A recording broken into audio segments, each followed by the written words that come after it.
नमस्कार दोस्तों, विनय क्लासेस श्री माधोपुर की यूट्यूब लाइव क्लास में आपका स्वागत है। पिछली क्लास में अपन ने अध्ययन किया था राजस्थान की प्राचीन सभ्यताओं के अंतर्गत बागोर और कालीबंगा, और आज अपन आगे चलेंगे जिसमें अपन अध्ययन करने वाले हैं आहाड़ और गणेश्वर सभ्यता का। लेकिन दोस्तों, आगे चलने से पहले मेरा आपसे निवेदन है कि आप हमारे चैनल को लाइक, सब्सक्राइब और शेयर करना ना भूलें। धन्यवाद। तो दोस्तों, आज अपन अध्ययन करेंगे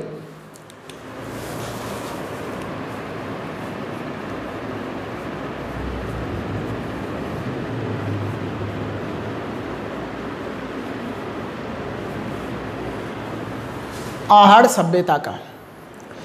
तो सबसे पहले तो अपन आहाड़ की जो भौगोलिक स्थिति है उसके बारे में देखते हैं। तो दोस्तों देखिए,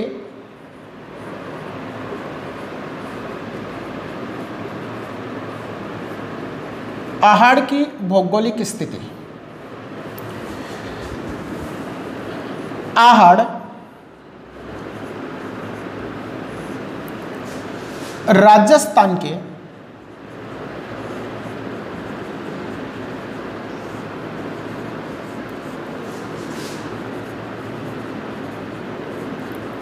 उदयपुर जिले में आयड़, या फिर आप इसको कह सकते हैं भेड़च नदी के किनारे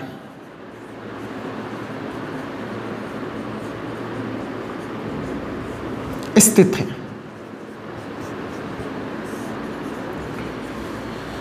फिर एक बार देखिए दोस्तों, आहाड़ राजस्थान के उदयपुर जिले में आयड़ अथवा भेड़च नदी के किनारे स्थित है, जो कि आयड़ अथवा भेड़च नदी बनास नदी की सहायक नदी है। तो ये तो हुई आहाड़ की भौगोलिक स्थिति। दूसरी बात अब देखते हैं कि आहाड़ का उत्खनन किनके द्वारा हुआ।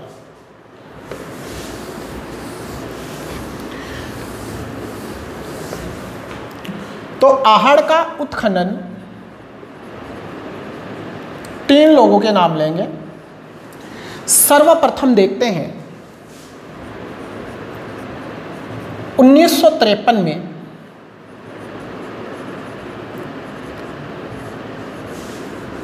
अक्षय कीर्ति व्यास,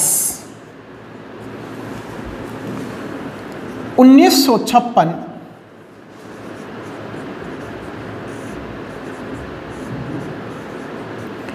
रतन चंद्र अग्रवाल, 1961-62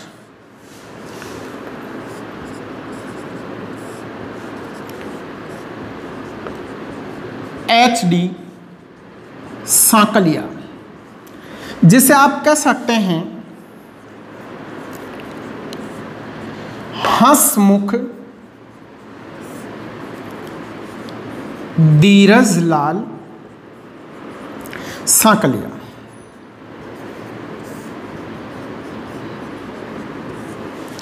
तो दोस्तों देखिए, आहाड़ का उत्खनन 1953 ईस्वी में अक्षय कीर्ति व्यास, 1956 रतन चंद्र अग्रवाल और 1961-62 HD सांकलिया हंसमुख धीरज लाल सांकलिया के द्वारा आहाड़ का उत्खनन कार्य करवाया गया। तो भौगोलिक स्थिति अपन ने देखी कि राजस्थान के उदयपुर जिले में आहाड़ आयड़ अथवा भेड़च नदी के किनारे स्थित है, और उत्खनन हुआ 1953 में अक्षय कीर्ति व्यास, 1956 रतन चंद्र अग्रवाल और 1961-62 में HD सांकलिया, नाम पूरा लेंगे हंसमुख धीरज लाल सांकलिया के द्वारा यहाँ का उत्खनन कार्य करवाया गया। अब देखते हैं दोस्तों, आहाड़ के अन्य नाम भी प्राप्त होते हैं। तो आहड़ के अन्य नाम,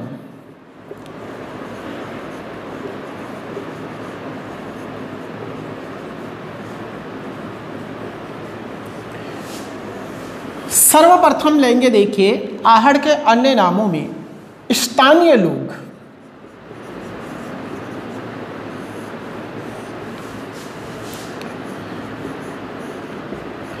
स्थानीय लोग आहड़ को किस नाम से पुकारते हैं, वो है धूलकोट। तो दोस्तों स्थानीय लोग आहड़ को जिस नाम से पुकारते थे वो नाम था धूलकोट, मिट्टी का टीला। 11वीं शताब्दी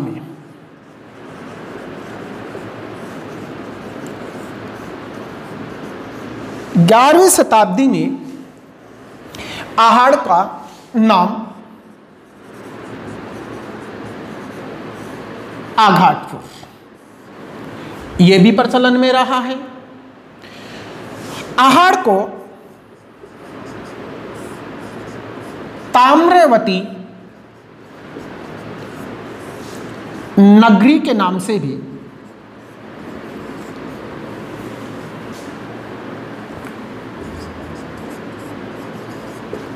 जाना जाता रहा है। तो ये तो रहे इसके स्थानीय नाम। देखिए क्या क्या आते हैं। आहड़ के अन्य नामों में अगर अपन बात करें तो दोस्तों आहड़ के अन्य नामों में स्थानीय लोग तो इसको जिस नाम से पुकारते थे वो है धूलकोट। 11वीं शताब्दी में इसको आघाटपुर के नाम से जानते थे। और एक और अन्य नाम जो प्रचलन में रहा है वो है ताम्रवती नगरी। ताम्रवती नगरी के नाम से भी इसको जाना जाता है। और यह सभ्यता लगभग 4000 वर्ष पुरानी सभ्यता है। 4000 वर्ष पुरानी आहड़ सभ्यता है। अब आहड़ की विशेषताएं अथवा अपन ये देखेंगे कि आहड़ के उत्खनन में क्या क्या प्राप्त होता है। तो देखिए दोस्तों आहड़ के उत्खनन में जो चीजें प्राप्त होती है वो क्या क्या है। तो आहड़ के उत्खनन में सबसे पहले तो अपन देखते हैं 40 तांबे की खदान, 40 खदानें यहां से प्राप्त होती हैं जिनसे तांबा निकाला जाता था। गले हुए तांबे के ढेर, ताम्र उपकरण जिनमें चूड़ियां, गंडासे, चाकू, बाणाग्र, इस तरह से ताम्र उपकरण प्राप्त हुए हैं। दूसरा देखते हैं यूनानी देवता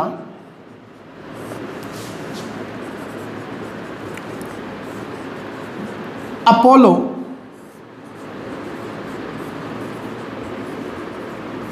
का चित्र,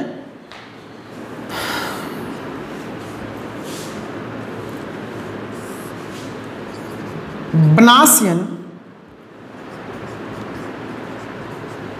बुल,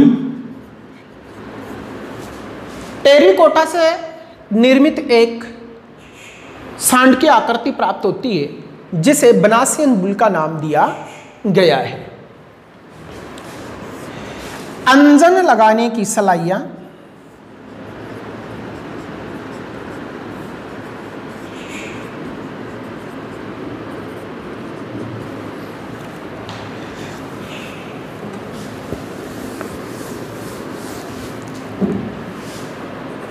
शरीर से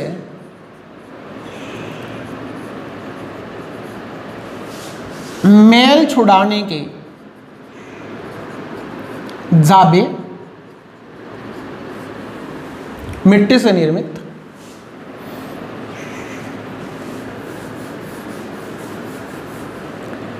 एक घर में 6 चूल्हों का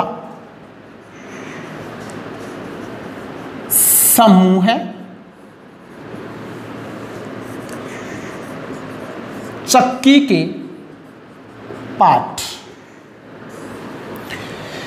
तो देखिए दोस्तों, 40 तो तांबे की खान, तांबा, गले हुए तांबे के ढेर, यूनानी देवता अपोलो का चित्र, बनासियन बुल, अंजन लगाने की सलाइयां, शरीर से मेल छुड़ाने के झाबे, 6 चूल्हों का समूह है और चक्की के पाठ। ये चीजें आपको आहड़ से प्राप्त होती है। इसके अतिरिक्त आहड़ के लोग कृषि से परिचित थे, क्योंकि अनाज संग्रह करने के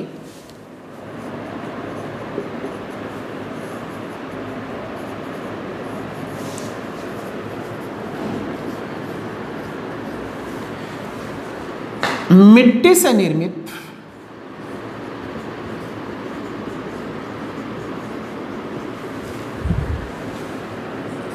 मृद भांड ये मिलते हैं। अब यहां ध्यान रखेंगे, स्थानीय लोग इन मृद भांडों को गोरे अथवा कोठे कहा करते थे, जो कि अनाज संग्रह करने के काम आते थे। और अनाज संग्रह करने के ये बर्तन इस बात को प्रमाणित करते हैं कि आहड़ के लोग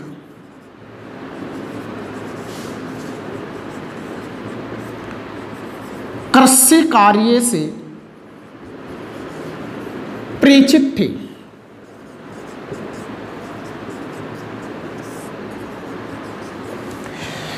तो आहड़ के लोग कृषि करना भी जानते थे। दूसरा और देखते हैं, आहड़ मृद भांड कला में अत्यंत अग्रणी सभ्यता थी। मृद भांड कला मिट्टी से निर्मित बर्तन बनाने की कला, और यहां से काले और लाल रंग के मृद भांड प्राप्त होते हैं। और इन मृद भांडों को उल्टी तपाई विधि द्वारा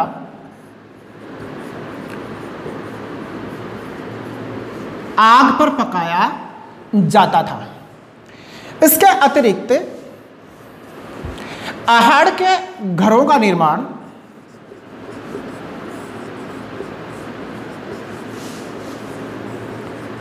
घास फूस, बांस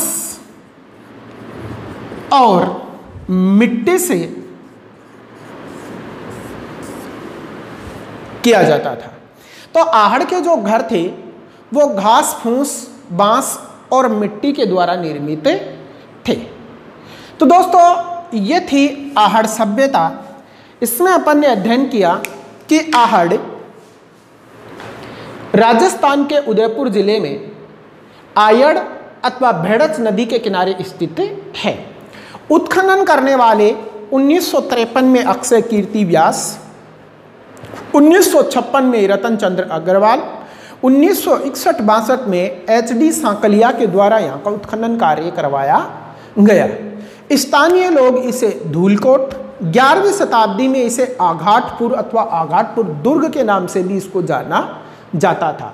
इसी का एक नाम और मिलता है ताम्रवती नगरी, और यह सभ्यता 4000 वर्ष पुरानी सभ्यता थी। इसके अतिरिक्त अपन ने इसके उत्खनन में देखा 40 तांबे की खान, गले हुए तांबे के ढेर, ताम्र उपकरण, अंजन लगाने की सलाइयां, शरीर से मेल छुड़ाने के झाबे, यूनानी देवता अपोलो का चित्र, बनासियन बुल, 6 चूल्हों का समूह है। ये चीजें यहां से प्राप्त होती है। और अनाज संग्रह करने के मृद भांड, जिन्हें स्थानीय लोग गोरे अथवा कोठे के नाम से जानते थे। और जितने भी जो मृद भांड मिले हैं वो मृद भांड काले एवं लाल रंग में निर्मित थे। तो दोस्तों ये तो थी आहड़ सभ्यता। अब इसके द्वारा अपन ने तीसरी जो सभ्यता है उसका अध्ययन किया। इससे आगे अपन चौथी सभ्यता लेंगे जो बड़ी महत्वपूर्ण सभ्यता है, जिसका नाम है गणेश्वर।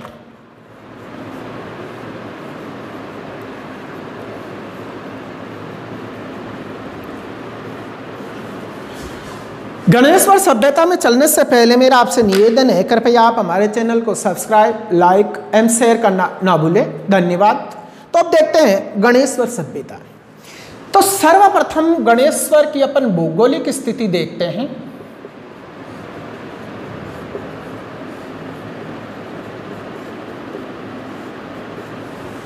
और भौगोलिक स्थिति में देखिए, गणेश्वर राजस्थान के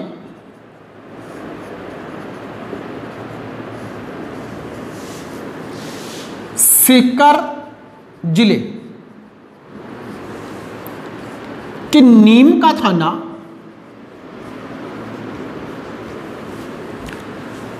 तहसील में स्थित है। नदी किनारा है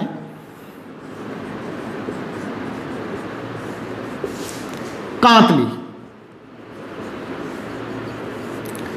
जो कि खंडेला की पहाड़ियों से निकलती है।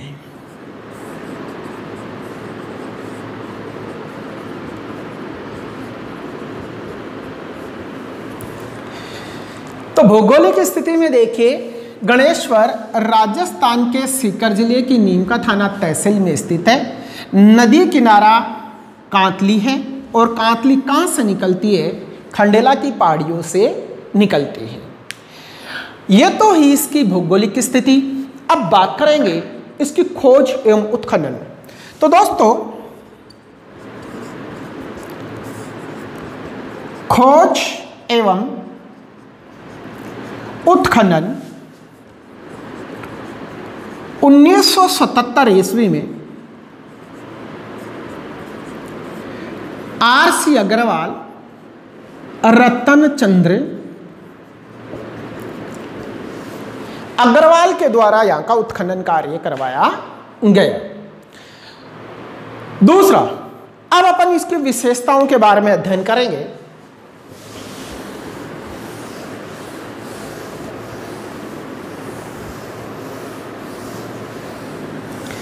तो विशेषता में देखिए, सबसे पहले विशेषता देखते हैं अपन।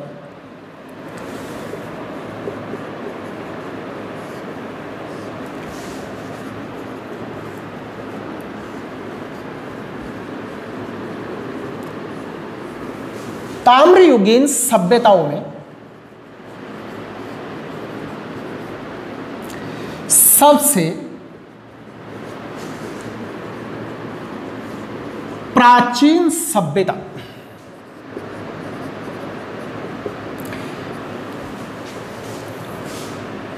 यह सभ्यता लगभग 6000 वर्ष पुरानी सभ्यता है। तो देखिए दोस्तों, ताम्रयुगीन सभ्यताओं में अगर बात आ जाए कि सबसे प्राचीन सभ्यता कौन सी है, तो ताम्रयुगीन सभ्यताओं में सबसे प्राचीन सभ्यता है आपकी गणेश्वर सभ्यता। दूसरा जो महत्वपूर्ण इसके बारे में बिंदु है, वो महत्वपूर्ण बिंदु ये है कि इसे ताम्रयुगीन सभ्यताओं की जननी कहा जाता है। वेरी मोस्ट इंपॉर्टेंट कि ताम्रयुगीन सभ्यताओं की जननी कौन सी सभ्यता है? दोस्तों, गणेश्वर सभ्यता ताम्रयुगीन सभ्यताओं की जननी है। गणेश्वर को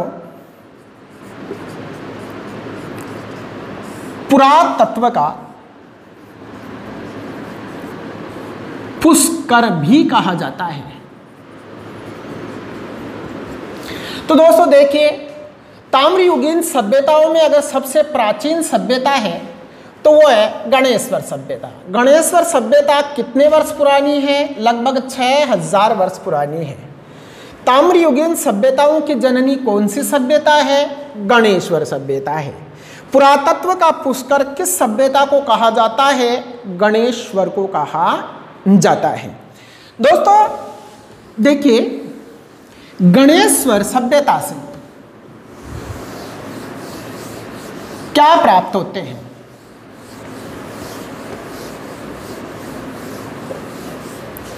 तो गणेश्वर सभ्यता से ताम्र उपकरणों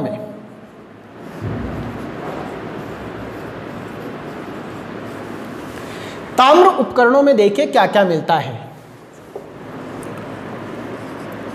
ताम्र निर्मित 600 बाणाग्र, बाण का अग्रभाग नोक, 400 खुलाड़ियां,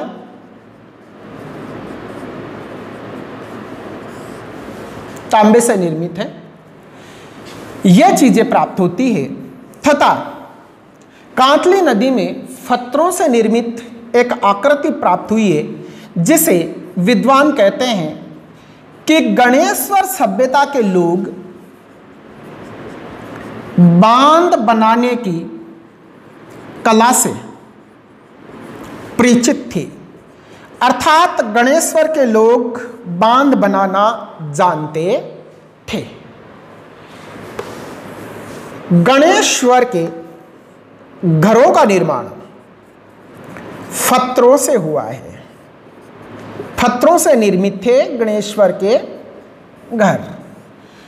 दूसरा दोस्तों, गणेश्वर से जो ताम्र उपकरण प्राप्त होते हैं, उन ताम्र उपकरणों में 99% तक शुद्ध तांबा प्राप्त हुआ है।